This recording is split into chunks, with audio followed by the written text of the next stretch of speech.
오늘 말씀은 야고보서 3장입니다. 3장 13절로 18절까지 말씀입니다. 너희 중에 지혜와 총명이 있는 자가 누구뇨? 그는 선행으로 말미암아 지혜의 온유함으로 그 행함을 보일지니라. 그러나 너희 마음속에 독한 시기와 다툼이 있으면 자랑하지 말라. 진리를 거스려 거짓하지 말라.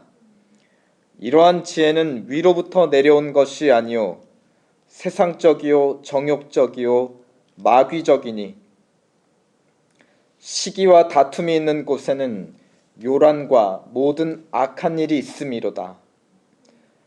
오직 위로부터 난 지혜는 첫째 성결하고 다음에 화평하고 관용하고 양순하며 긍휼과 선한 열매가 가득하고 편벽과 거짓이 없나니 화평케 하는 자들은 화평으로 심어 의의 열매를 거두느니라. 아멘. 오늘 본문은 13절에 너희 중에 지혜와 총명이 있는 자가 누구뇨? 하는 물음으로 시작하고 있습니다. 여기서 너희라는 것은 3장 1절에 교회의 선생들을 가리키고 있습니다. 그러니까 오늘 본문은 3장부터 시작된 선생들에 대한 가르침의 종결부, 완결부라고 할 수 있습니다. 3장 1절부터 5절까지의 첫 가르침에서는 선생들이 주로 하는 일, 말로 가르치는 일, 그러므로 혀와 말이 얼마나 큰 영향력을 가지고 있는지를 강조했습니다. 동물을 억어하는 제갈과 또 큰 배를 움직이는 키에 비유했습니다. 6절부터 12절까지는 두 번째 가르침을 통해 그러한 혀와 말을 다스리기가 얼마나 어려운지를 강조했습니다. 지옥불에 비유했고 또 길들일 수 없는 독사에 비유하기도 하였습니다. 오늘 13절부터 18절까지 마지막 가르침에서는 너희 중에 지혜와 총명이 있는 자가 누구냐? 그러므로 그 지혜와 총명을 가지고 혀와 말을 잘 다스릴 수 있는 자가 누구냐? 어떻게 하면 그렇게 할 수 있느냐라는 주제로 우리에게 던지고 있습니다. 이어지는 13절에 보면 몇 가지 키워드를 던지고 있는데요.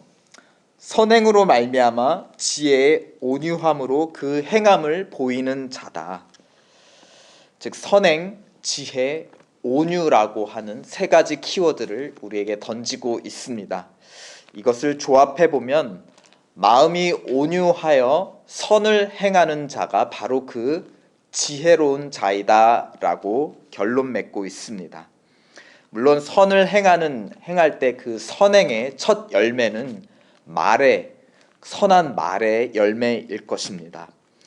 즉 혀와 말을 잘 다스릴 수 있는 지혜자는 누구인가? 결국 온유한 마음을 가진 자이다입니다. 온유하다, 어떤 마음일까요? 14절에 대조되는 반대의 마음을 통해 우리에게 가르쳐주고 있습니다. 14절 다 함께 읽어보실까요? 그러나 너희 마음속에 독한 시기와 다툼이 있으면 자랑하지 말라. 진리를 거스려 거짓하지 말라. 즉 온유한 마음의 반대는 시기하는 마음, 그래서 시기하는 마음으로부터 다투고 분열하는 마음이라고 하였습니다. 분열하는 마음으로부터 어떠한 행위의 열매가 나오는가? 처음으로 나오는 것이 자랑이다. 자랑의 말이고 거짓의 말이라 하였습니다. 15절에 보면 단도직입적으로 이것은 마귀의 마음이다 하였습니다. 마귀 혹은 사단은 원래 하나님을 섬기는 천사였죠. 그러나 하나님을 시기하였습니다. 하나님보다 자기 자신을 더 사랑하고 자랑하고 싶었죠. 그래서 원래 자기의 종된 위치를 벗어났습니다. 그리고 스스로 하나님이 되려 하였습니다. 하나님을 시기하는 마음으로부터 종된 자기의 마음과 위치에서 벗어나서 다른 마음을 가지게 되었다. 분열된 마음을 가지게 되었다. 그로부터 어떤 행위를 맺게 되었느냐? 시기와 다툼이 있는 곳에 그 마음으로부터 어떤 행위가 나오는가? 요란과 모든 악한 일이 나왔다 하는 것입니다. 이것을 창세기 3장이 우리에게 잘 보여주는데요. 그 사단의 말을 따른 아담과 하와에게 일어난 일들이 결국은 요란과 모든 악한 일들이었습니다. 하나님을 피해 요란하게 숨죠. 하지 않아도 되는 일을 하기 시작했습니다. 그리고 벌거벗었다고 서로 부끄러워하면서 어머 하면서 난리법석을 치고 나뭇잎으로 막 가리고 그렇죠. 또 그들을 보호하기 위해서 하나님께서 동물 가죽 옷을 입혀서 에덴 동산 밖으로 내보내십니다. 그 동물 가죽 옷이 어디서 나왔겠습니까? 동물로부터 나왔고 가죽을 벗긴다는 건 동물을 잡아 죽였다는 거죠. 처음으로 죽음이 사람에게 임하기 전에 피조물 된 동물에게부터 나옵니다. 피를 흘리는 난리법석, 악한 일이 이루어졌던 것입니다. 또 땅이 가시와 엉겅퀴를 내면서 사람에게 반역을 하기 시작했고, 사람은 그것을 또 극복하기 위해서 땀을 흘려 수고를 할 수밖에 없는 그런 일들이 일어났습니다. 그리고 사람에게 출생의 고통과 또 죽음의 고통이 찾아오게 되었습니다. 그렇다면 이것과 반대된 온유한 마음은 결국 어떠한 마음인가? 결국은 종의 마음을 이야기하고 있는 것입니다. 하나님 앞에 하나님을 주인으로 삼는 종된 마음, 하나님을 주인으로 경외하는 지혜로 가득한 마음이 바로 온유한 마음입니다. 하나님을 주인으로 인정하고 내 자신의 위치는 종이다라는 것을 알고 있는 마음이 바로 온유한 마음입니다. 17절에서는 이것을 오직 위로부터 난 하나님으로부터 온 지혜로 충만한 마음이다 라고 가르쳐주고 있습니다. 그래서 그러한 마음은 첫째, 성결하다. 17절, 성결은 결국 불순물이 없는 순수한 마음, 나뉘어지지 않는, 다른 것이 섞이지 않는 온전한 마음, 한 마음, 그러니까 온유한 마음 대신에 좀 더 이 의미를 잘 전달할 수 있는 번역이라면 온전한 마음으로 번역해도 좋을 것 같습니다. 결국 나눠지지 않는 한 마음. 우리 야고보가 앞에서도 계속 강조하고 있죠.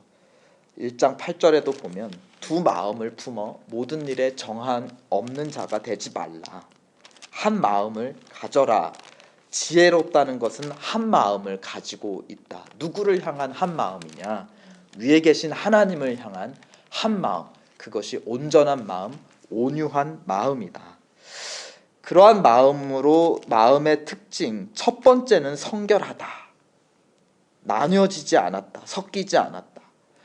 그런 마음으로부터 어떤 마음이 다음에 나오는가? 화평, 관용, 양순, 긍휼, 선한 열매, 편벽과 거짓이 없는 마음. 곧 불순물이 섞이지 않는 순도 높은 다이아몬드 한 덩어리가 여러 인면으로 이루어져 있는 것처럼 그 한 마음의 여러 모습들이 바로 화평, 관용, 양순, 긍휼, 선, 그리고 편견이 없는 진실입니다. 18절에서는 그 중에서 한 인면, 한 특징된 화평을 삼아서 이렇게 가르쳐 줍니다. 화평케 하는 자들은 화평으로 심어 의의 열매를 거둔다.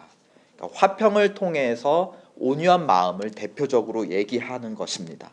온전한 마음을 가진 자는 결국 악하고 요란한 일이 아니라 의의 열매를 맺는다라고 가르쳐주고 있습니다.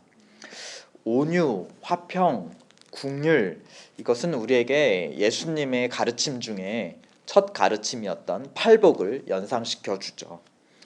온유한 자는 복이 있나니 그들이 땅을 기업으로 받는다. 긍휼히 여기는 자는 곧 긍휼한 마음을 가진 자는 복이 있나니 그들이 긍휼히 여김을 받는다. 또 화평케 하는 마음을 가진 자는 복이 있나니 그들이 하나님의 아들이라 일컬음을 받는다. 이 팔복은 결국 누가 받는 복을 의미하는가? 마음이 온유한 자, 결국 하나님의 신실한 종들이 받을 복. 8은 완전수를 의미하니까 7이 완전이라면 그것보다 더한 8은 더 완전한 수이겠죠. 결국 8가지만 받는다는 것이 아니라 온갖 복을 받게 된다. 그러니까 하나님 앞에 온전하게 충성한 자가 받을 하나님과 함께 누릴 온갖 복을 우리에게 가르쳐 줍니다. 결국 이 복을 받은 자가 누구인가? 바로 예수님이 받으셨죠. 빌립보서 2장에서 이렇게 얘기합니다. 그의 하나님 앞에서 온전한 마음을 이렇게 빌립보서 2장 6절 얘기합니다. 그는 하나님의 본체시나 하나님과 동등됨을 취할 것으로 여기지 아니하시고 오히려 자기를 비어 종의 형체를 가져 사람들과 같이 되셨다. 그러면 그 결과가 무엇이냐? 2장 9절 하나님이 그를 지극히 높여 모든 이름 위에 뛰어난 이름을 주셨다. 그리고 모든 입으로 예수 그리스도를 주라 시인하게 하셨다. 결국 하나님의 나라와 왕권과 백성을 주셨다. 아까 팔복에서 땅을 기업으로 받을 것이다. 긍휼히 여김을 받을 것이다. 하나님의 아들이라 일컬음을 받을 것이다. 이 모든 복이 결국은 예수님에게 성취가 되었다는 것입니다.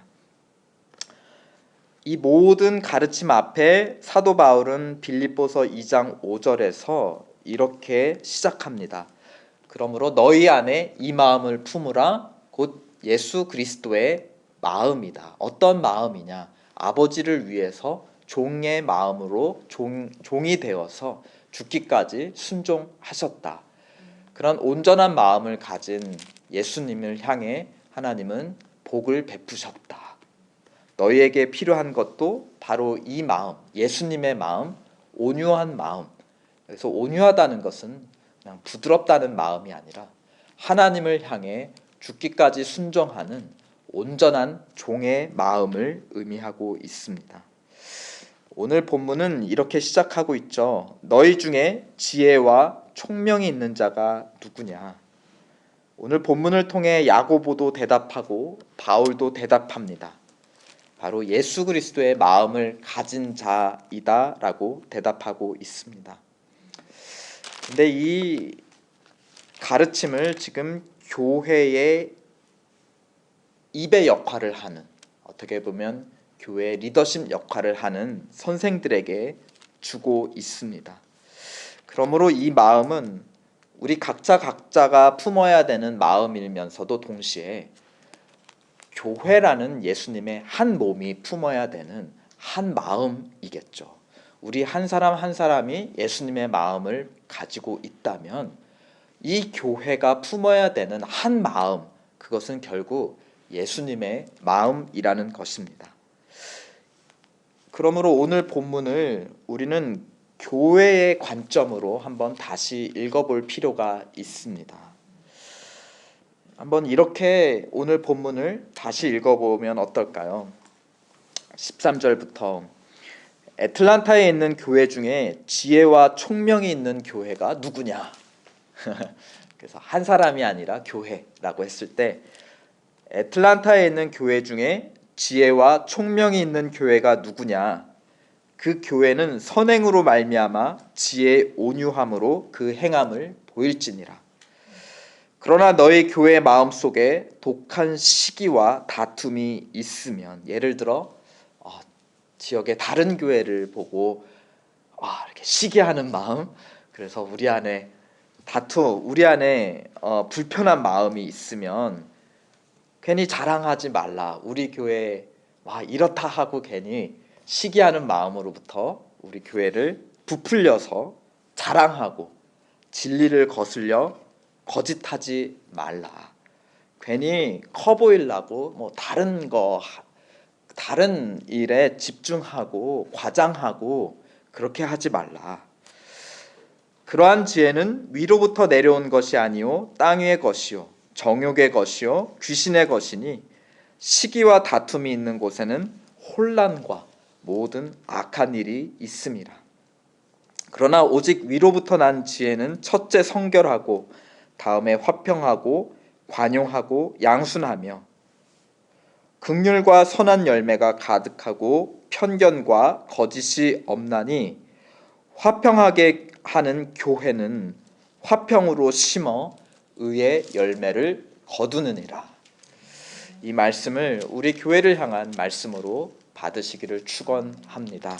우리 각자 예수님의 마음 품게 하시고 또 우리 교회가 이 예수님의 한 마음 품게 도와주시옵소서. 종으로 충성하며 화평으로 심어 의의 열매를 거두는 그러한 지혜로운 교회 되게 도와주시옵소서. 우리 하나님께 간절히 기도하겠습니다.